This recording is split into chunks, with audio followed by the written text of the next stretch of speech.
দেখতে পাচ্ছেন আমাদের ফরিদপুরে কিন্তু মুড়ি কাটা পেঁয়াজ আগাম উঠানো হচ্ছে। এবার পেঁয়াজের ফলন হচ্ছে কিরকম কি কাকা? মোটামুটি ভালো। মোটামুটি ভালো হচ্ছে না? হ্যাঁ। এই বাজার মূল্য বর্তমান কত করে? 2800, 3000, 26, 2700। আচ্ছা, এখানে কয়জন এসে কাজ করতেছেন আপনারা? 6 জন। 6 জন না? জি। এমনি কি হাত দিয়ে ওঠেন লাগে? পেঁয়াজের কালারটা একবার দেখেন, কাটা কিন্তু 4 মান করে হয়ে থাকে এই পেঁয়াজ মুড়ি কাটা।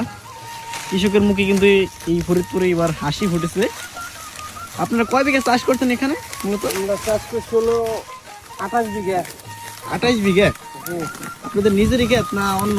না, নিজেরই। কাকা ভালো আছেন আপনি? আলহামদুলিল্লাহ, আল্লাহ খুব ভালো রাখছে। এবার চাষ করছেন কত হানি আপনি? 28 বিঘা। 28 বিঘা? জি। 28 বিঘা তাতে কত টাকা খরচ গেছে আনুমানিক?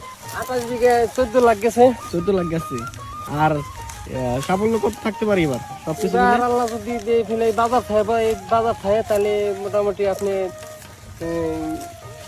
50 দাঁড়াইবো। 50 লাখ। দেখতে পাচ্ছেন কৃষকের মুখে কিন্তু হাসি, একেবারে ভালো লাগলো। কারণ 14 লাখ টাকা খরচ করে কিন্তু 28 বিঘা চাষ করছেন। আর এই পেঁয়াজ কিন্তু 50 লাখ টাকার একটা আশ্বাস দিচ্ছেন কাকা। দেখতে পাচ্ছেন একেবারে খুবই চমৎকার পেঁয়াজ হয়েছে।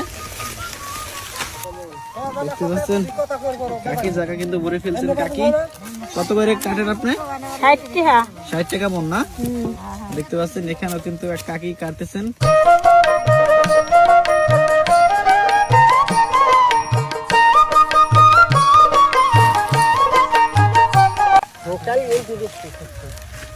এমনি বেচছেন না? ব্যাপারী খেতে চলে আসে আর কি। দেখতে পাচ্ছেন এখানকার পেঁয়াজের এত চাহিদা, খেত কিন্তু ব্যাপারী চলে আসে। ব্যাপারী খেত ধরে কিনে নেয় না কেমনে কিনে? না, মন 2800 টাকা মন দিচ্ছি কালকে। 2800 টাকা তো 2800 টাকা করে বিক্রি করছেন না? 2800 টাকা মন দিচ্ছি। দেখতে পাচ্ছেন 2800 টাকা করে কিন্তু মন বিক্রি করছেন। খুবই চমৎকার ফলন হয়েছে। সকাল থেকে কাজ করতেছেন আপনারা না? হ্যাঁ।